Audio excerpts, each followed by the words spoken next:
Actualidad Radio. La información nunca sonó tan bien. Vamos a darle la bienvenida al periodista Rolando Cartaya. Si ustedes están conectados con nosotros en las plataformas digitales y no en la radio, además de escucharlo, lo van a poder ver porque lo tenemos vía llamada Zoom. Rolando, gusto saludarle nuevamente. A Agustín y Carlos le damos la bienvenida al programa. Gusto, hace 1000 años que no los veo. Hace un par de días.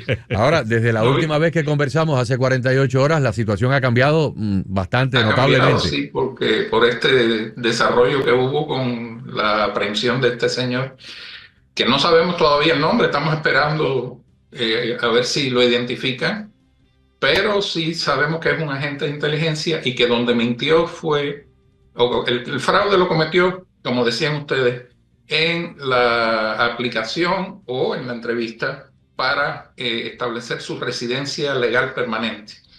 Y tal como tú estabas recordando de hace 50 años, todavía el formulario I-485, que es el para establecer la residencia permanente o ajustar tu estatus, sigue teniendo preguntas como esa. Sigue preguntando si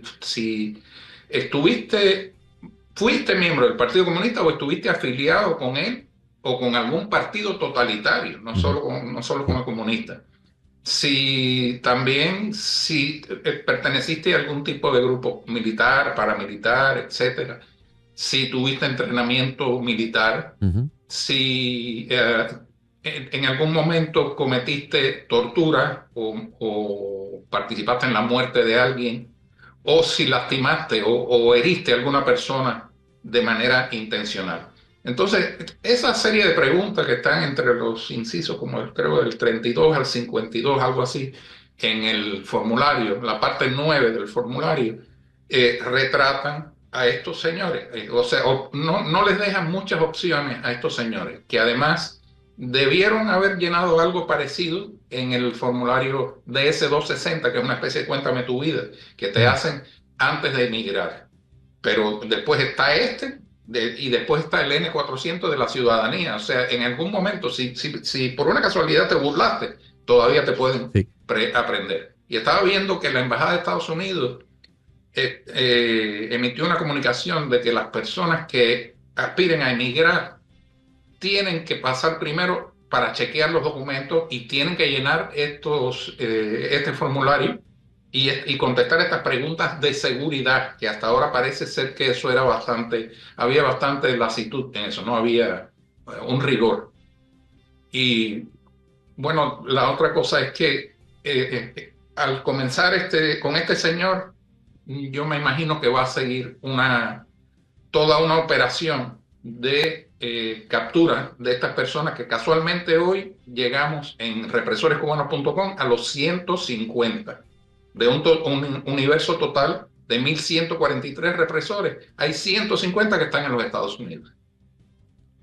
150 que están en los Estados Unidos, Rolando, y que han sido denunciados por quienes han visitado la página. Sí, están en la página esos 150, por supuesto. La mayoría de los expedientes que tenemos proceden de denuncias de las víctimas. O sea, las víctimas pueden denunciar esto, ya lo habíamos dicho, pueden llegar allí a la página represorescubanos.com y ir a la pestaña esta denúncialo, y ahí pueden llenar el formulario con lo que ellos tengan del represor y sobre todo su acto represivo. Hoy mismo la 150 fue una señora de Puerto Padre, en Las Tunas, que era presidenta del Comité de Defensa de la Revolución, participó en un acto de repudio contra un miembro de la Unión Patriótica de Cuba en el que le desbarataron la casa, y la señora está viviendo hoy en Tampa muy tranquila en un parque de trailer. Muy bien.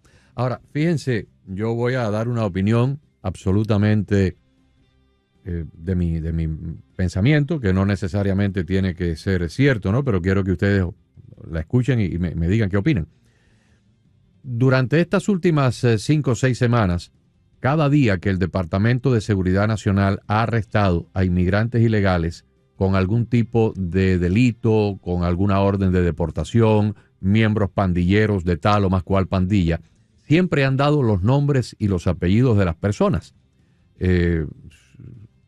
un señor haitiano que atraparon en Chicago por intento de asesinato, dieron su nombre y su apellido. Las personas venezolanas del Tren de Aragua, nombre y apellido. Sin embargo, en el caso de este cubano, miembro del aparato de inteligencia de la dictadura, no han dado el nombre y apellido. A mí me parece que quizás lo han omitido porque es parte de alguna organización un poco más grande, de una operación un poco más grande, y quizás para no alertar a los compinches o a los otros individuos del mismo grupo que puedan estar acá en los Estados Unidos y levantar las banderas de que tal vez se escondan o tal vez se les escapen. Es posible que no hayan dado el nombre de este individuo porque no es congruente con lo que se ha venido haciendo hasta ahora con los arrestos de las personas que van a ser deportadas. Esto es muy posible que sea así como tú dices. En el caso nuestro, por ejemplo, nosotros teníamos a este piloto que persiguió a la tercera avioneta de los Hermanos del Rescate, lo teníamos desde el año 2022. ¿Ese es el que vive por Jacksonville? Pues, estaba en Jacksonville, okay. Sí, González Pardo. Y sin embargo no lo dimos a conocer en ese momento justamente porque sabíamos que había un interés del FBI en esta persona. Okay. Entonces, en ese momento no lo dimos a conocer, se dio a conocer después en las redes sociales que él estaba aquí. Pero yo creo que sí, que vale la pena que nos perdamos el nombre si eso nos va a permitir atrapar a otros. Que las autoridades, terminen su redada. Exacto. Ahora, Rolando, creo que lo conversábamos la vez anterior, pero a mucha gente le queda la inquietud, y lo hemos conversado después de su participación en el programa hace 48 horas. Esto es porque algunos de estos personajes dijeron, ya yo me voy. Esto se puso económicamente muy mal y aunque yo esté a favor del régimen, aquí no se puede vivir. Yo me voy para los Estados Unidos y trato de pasar, como decimos los venezolanos, trato de pasar agachado, es decir, desapercibido. O esto pudiera responder a que hay una suerte de organización que viene aquí a seguir los opositores, a documentar lo que hacen, etcétera, etcétera, o ambas cosas. Exacto, yo creo que es muy improbable que todas estas personas que eran comunistas duros, que eran gente del aparato represivo, muchos de ellos miembros del Partido Comunista, hayan de pronto tenido yo le digo, una epifanía. Ay, qué malo es esto, me voy para los Estados Unidos. No, eso no, a mí no me convence de ninguna manera. Y sobre todo que los dejen ir tan fácilmente, porque muchos de ellos pueden tener secretos de seguridad del gobierno de Cuba. Y sin embargo están llegando aquí y son creo que el 90% de ellos son militares, o sea, o han tenido entrenamiento militar o de alguna manera han estado vinculados al aparato militar. Entonces vienen aquí y yo creo que con ya misiones ya marcadas. No que ellos vayan a ser, digamos, los espías, aunque también puede ser que les encomienden ese tipo de misión, pero digamos, pueden ser los ayudantes de los espías. Por favor, recógeme a fulano en la carretera, en la I-95 que está esperando, o guárdame aquí este paquete. Ese tipo de cosas, además de debilitar la cohesión de la comunidad exiliada y de también hacer negocios aquí, porque algo que me llamó siempre la atención es que casi siempre el método o el esquema era que mandaban por delante a familiares. Muchos de esos familiares en poco tiempo tenían un negocio aquí y después esos familiares los reclamaban. Y los reclamaron para lo humanitario o lo recibieron después porque llegaron por el CBP-1. Pero esa es otra de las cosas que me llamó la atención. O sea, que no eran gente que al llegar aquí iban a estar, como decimos los cubanos, con una mano adelante y la otra atrás. Algunos, yo tuve la suerte de tener a mi familia, pero muchos han llegado sin nada. Y sin embargo, esta gente casi siempre, en todos los casos, tienen algún apoyo de alguien que han mandado por delante, a pesar de haber sido, como le dicen ellos, revolucionarios o come candela. Ahora, la noticia de ayer, sin duda, es tremendamente esperanzadora de que este nuevo gobierno en 5 o 6 semanas que lleva en el poder, con tantas cosas que tiene en la bandeja: el tema del Medio Oriente, la situación nuclear con Irán, la guerra de Ucrania, los problemas con todas las agencias estas que están hiperinfladas de gastos burocráticos y que el Departamento de Eficiencia Gubernamental está tratando de resolver. Que se hayan ocupado de estos personajes, que uno, por mucho que nos interese al señor Cartaya y a nosotros, tenemos que reconocer que en la lista de prioridades del gobierno probablemente esto estaría en uno de los peldaños más bajos de la escalera. Y sin embargo, es muy esperanzador de que le hayan metido mano a esto y que hayan hecho un arresto con un operativo de agentes de múltiples agencias, agentes federales, lo hayan capturado como si se tratara de un asesino prófugo. Y yo creo que estamos ante las puertas de algo mucho más grande, me parece a mí. Eso es lo que suponemos. El congresista Carlos Jiménez ya había avisado que venían cosas grandes en ese sentido.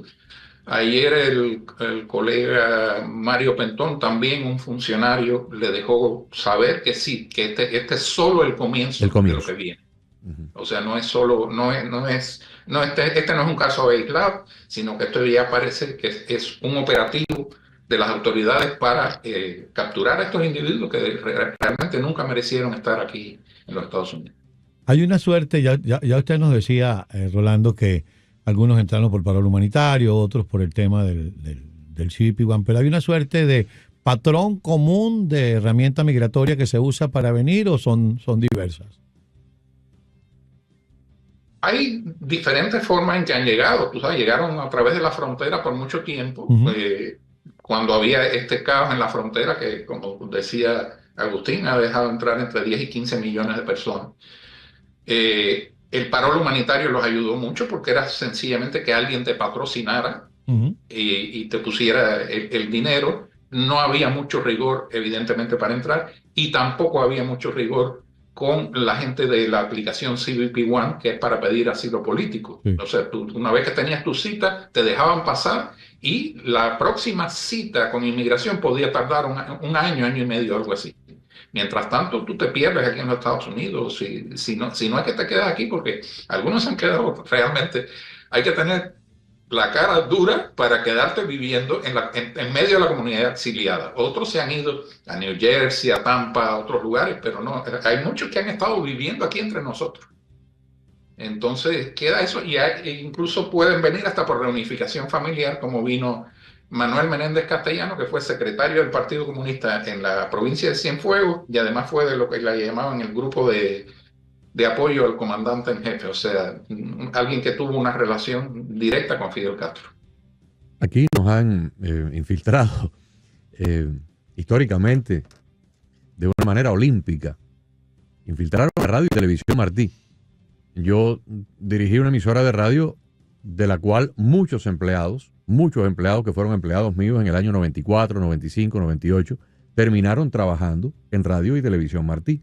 Cada uno de esos empleados, cuando solicitó el empleo para el gobierno, me pusieron a mí como su último supervisor. Claro. Yo pasé por un montón de entrevistas de agentes federales del FBI que venían a hacer lo que llaman en inglés el background check, ¿sí? La investigación de antecedentes penales. Me sentaba con ellos y mire, venimos aquí porque el señor fulano de tal lo ha puesto usted como referencia, usted fue su jefe, sí, ¿de qué año trabajó? ¿Qué calificaciones le da? ¿Usted conoce que tiene algún problema moral? ¿Tiene problemas de alcoholismo? ¿Tiene problemas de juego? ¿Problemas de violencia doméstica? Era un interrogatorio bastante fuerte. Infiltraron a Radio y Televisión Martí con personas que eran espías del gobierno cubano. Infiltraron a la Universidad Internacional de la Florida. A la Fundación Nacional Cubano-Americana le metieron a Juan Pablo Roque, el piloto que luego dio las coordenadas del derribo de los aviones Hermanos al Rescate. Aquí han infiltrado infiltraron al Departamento Federal de Inmigración con Mariano Fajet y hasta el Departamento de Inteligencia Militar en el Pentágono con Ana Belén Montes. Sí. Algunos vinieron de Cuba, otros fueron captados acá. Esto ha sido, y eso es lo que sepamos. Yo te diría que sabemos un 5%. El otro 95% ha pasado completamente inadvertido en ese asunto de los paquetes a Cuba, en el asunto de las remesas, no de ahora, de los años 70 y 80 y 90. Aquí había un personaje que ya se murió, que muchos de nosotros Sabíamos que era un doble agente. Se hacía pasar por agente de los Estados Unidos y al mismo tiempo era un agente de la seguridad cubana. Y se vendía aquí como un reverendo de una iglesia. El señor Cartaya sabe de quién yo estoy, recordará de quién estoy hablando. Salía mucho en la radio y demás. Esto ha sido al duro y sin guante, pero esta es una nueva modalidad. Yo todavía no la puedo clasificar. No sé si vienen como espías, no sé si vienen como gente que ya estaba allí pasando hambre y decidió venir para acá y romper con aquello, o ideológicamente todavía están allá, pero los cuerpos están aquí para comer jamón. Realmente no me atrevo ni siquiera a clasificarlo, porque a lo mejor inclusive entre esos 150 hay diferentes tipos y diferentes razones. Y ahí también puede haber un porcentaje que haya venido por lo que tú dices, o sea, porque me cansé de aquello, estoy pasando trabajo también y me voy para los Estados Unidos. Pero te digo, la gran mayoría eran gente que estaban demasiado comprometidos como para eso. No es algo. Además, incluso su estándar de vida en Cuba no puede haber sido tan malo, teniendo en cuenta que, para empezar, los miembros del Ministerio del Interior tienen un salario mucho más alto que un médico, por ejemplo. Y además de eso, se sabe que, bueno, estos dirigentes también reciben módulos de alimentos en su casa. Tenían un estándar de vida mejor allá. Un privilegio que no tiene el resto. Entonces no juega la cosa con... Pudiéramos estar entonces por lo que ha publicado el propio congresista Jiménez, por el trabajo que ustedes han venido haciendo, por esta detención de ayer, pudiéramos estar a las puertas de una operación que no conocemos, como hablábamos hace unos minutos, y que de pronto comencemos día a día hasta que se descubra, a lo mejor hay una red completa y les voy a decir, y no descarto que haya incluso alguna suerte de sociedad, de complicidad, de establecimiento de comunicación con la dictadura venezolana, y también existan, digamos, complicidad entre una red y otra. Sí. Claro, es muy posible. Eso es lo que tenemos que contar con lo que hay un investigador, Douglas Farah, que le llama criminal transnacional bolivariana. O sea, esta gente, una cosa es lo que nosotros vemos y otra cosa es lo que no vemos. Y sabemos que está todo por debajo, está interconectado. Colaboran en todo, en las ventas ilegales de oro, de petróleo, en el lavado de dinero, en los vínculos con los carteles del narcotráfico, con grupos terroristas en el mundo. Entonces, gracias a gente como Ana Belén Montes, se ha subestimado esa amenaza por mucho tiempo, ¿no? Se subestimó esa amenaza por mucho tiempo. Pero no hay que subestimar a esta gente, porque si algo tienen, si algo le funciona, es tal vez la diplomacia y este trabajo sucio de inteligencia. Entonces hay que tener cuidado con ello. Le cuento algo anecdótico. Hace como 21 o 22 años, fue alrededor del año 2001-2002, yo estaba en las inmediaciones de la tienda Costco que queda en el Mall de las Américas. No estaba dentro de la tienda porque yo nunca he tenido tarjeta. Eso es una tienda de membresía. Yo no tenía tarjeta ni tengo tarjeta de Costco. Pero sí estaba en esa parte del Mall de las Américas, en la punta del mall. Había ido a hacer algo allí. Y un señor que era gerente del Costco me reconoció de la televisión. En ese momento yo tenía un programa diario de televisión, además de uno de la radio. Parece que él me reconoció de la televisión y se me acercó y empezó a hablar conmigo. Y me dijo, vienen aquí todas las semanas gente de la dictadura cubana, pagan en efectivo y se llevan una enorme cantidad de comestibles, se llevan a veces aires acondicionados de pared, refrigeradores, de esos refrigeradores pequeños que a veces los ejecutivos tienen en su oficina para guardar leche o para guardar un jugo, ¿no? Pequeñitos, refrigeradores pequeñitos de esos que son como del tamaño de una butaca. Y eso lo llaman refrigeradores ejecutivos. Ejecutivos. Pequeñitos. Dice, se llevan aires acondicionados de pared. En un lote pueden ir 4 o 5 aires acondicionados de pared, 3 o 4 refrigeradores Y entonces yo le dije, pero eso es imposible que lo estén llevando para Cuba porque estamos bajo era la presidencia de George W. Bush, me acuerdo perfectamente, porque habían ocurrido los ataques de Al Qaeda al Pentágono y a las torres unos meses antes.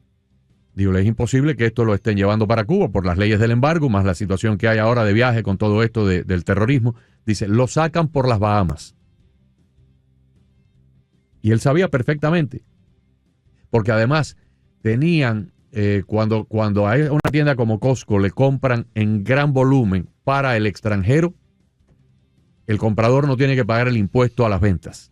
Hay una forma, yo no sé exactamente cómo se hace, pero hay una forma que exentúan el impuesto a las ventas, el impuesto ese del 6-7%, no lo tienen que pagar si la mercancía va para el puerto. Entonces no iba, o sea, no es que la recogieran en una camioneta, sino que ellos hacían la orden, la compran, iban directamente al puerto a un contenedor y esa era la forma en que podían no pagar el impuesto, no tener que pagar el impuesto a las ventas.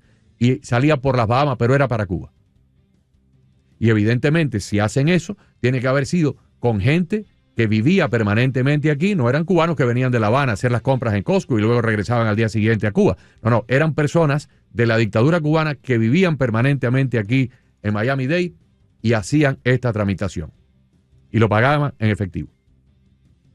Yo te puedo decir que les molesta mucho esto, te lo puedo decir incluso a título personal, porque yo trabajé 30 años en Radio y Televisión Martí y en parte en la Martí Noticias, la parte de Internet. Y nunca me molestaron, jamás me molestaron. Pero cuando empezamos esta experiencia con represores cubanos, sacaron en un blog, me sacaron todo lo que tenían. O sea, en un escrito, en un blog, me sacaron todo lo que tenían sobre mí que pudiera de alguna manera desprestigiarme, ¿me entiendes? Claro, dentro de esos montones de mentiras, pero me enfilaron los cañones, vamos a decir. Y es obvio que sí les molesta, claro, que van a perder esa quinta columna que tienen aquí en los Estados Unidos. O sea que eso pudiera incrementarse en la medida que se van creciendo las denuncias de los usuarios del portal represores.com, en la medida que las autoridades van atrapando, ahora con un congresista diciéndole a la población, denuncien, entren al portal, coloquen los datos, se van a incrementar los ataques contra ustedes, contra usted y contra quienes le acompañen en esta labor. Mi colega Luis Domínguez, que es un gran investigador cubano, es quien se ocupa principalmente de confirmar las investigaciones de lo que denuncia la víctima. Entonces, lo que sí está dando bastante resultado es esto, o sea, de que ustedes mismos nos han ayudado a decir cómo pueden entrar a la página, entrar a represorescubanos.com, ir a la pestaña de denuncias. A esa pestaña. En los últimos días hemos recibido, hubo un tiempo que más o menos el 20% eran directos de las víctimas, si no se comunicaban con nosotros por teléfono o de otra manera, pero en este caso, en los últimos días hemos recibido como 5 o 6 denuncias directas en la base de datos represores cubanos. Y eso se lo agradecemos mucho y creo que la gente lo va a agradecer mucho también, porque hay tantas historias aquí en esta comunidad de dolor y de ver la impunidad con que estos señores viven y no solo que viven en Cuba porque el régimen les da impunidad, sino que hasta ahora han tenido impunidad. Aquí señor Cartaya, y creo que es pertinente también para aquellas personas que no son cubanos y nos escuchan, sobre todo muchos venezolanos y nicaragüenses que nos escuchan y que tienen una afinidad con la situación de represión y de dictadura que tienen en Cuba, porque también la tienen en sus países.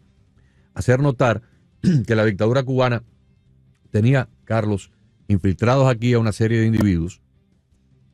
Algunos, la misión era participar en los programas de radio de opinión y crear controversia.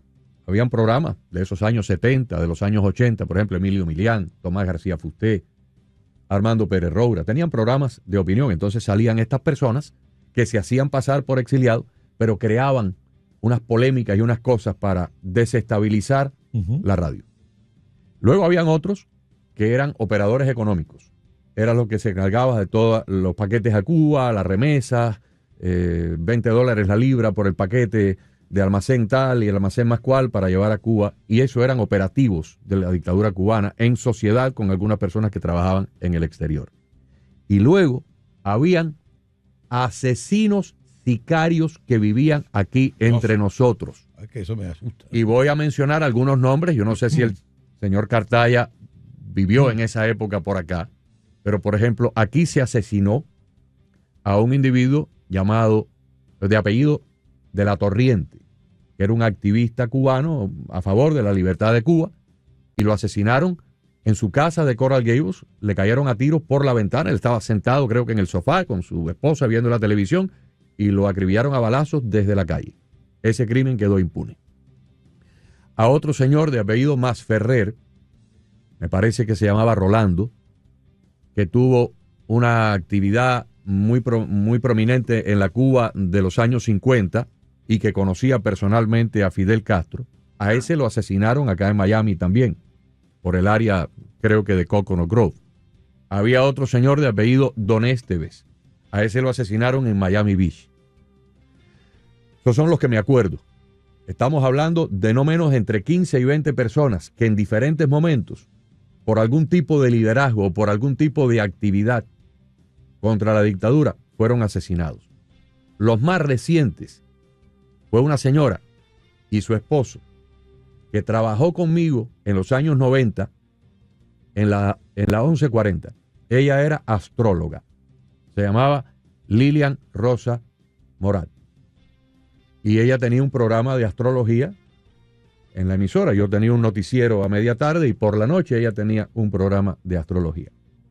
Cuando Tomás García Fusté, que era el gerente de la radio y era el presentador del programa matutino, se fue de esa emisora para trabajar con la compañía de Alarcón, se la llevó a ella.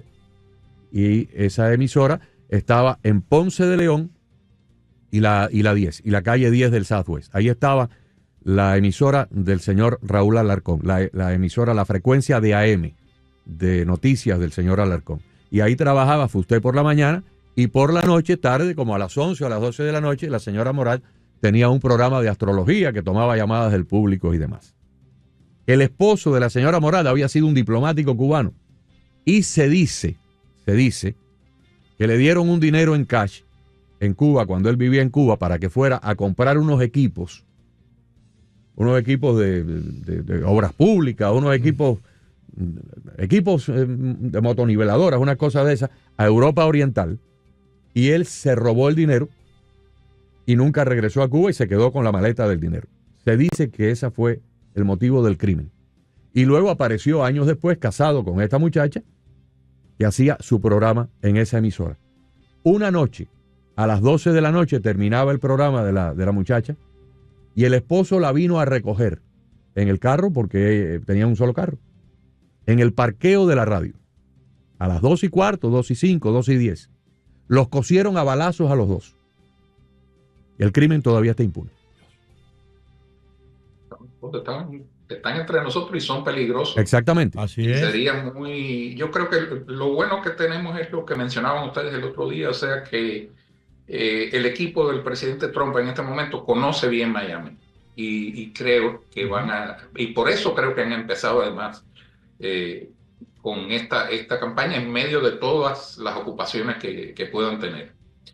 Creo que eso nos va a ayudar y a ver si podemos un poco limpiar la comunidad. Se irán a vivir a otros lugares, yo no sé, se escaparán, se cambiarán de nombre. Una represora que subimos el otro día se cambió el nombre, se lo invirtió. Se puso el nombre al revés para despistar, tratar de despistar, ¿no? Pero bueno, son gente que tienen una responsabilidad penal, como he dicho varias veces, y cometieron atrocidades en Cuba, cometieron abusos muy grandes contra los presos, contra los opositores, incluso contra sus vecinos. Entonces es necesario que paguen, por lo menos, que si no regresan a Cuba, mira, yo no sé, pero estaría muy bien en Guantánamo. Yo creo que así es.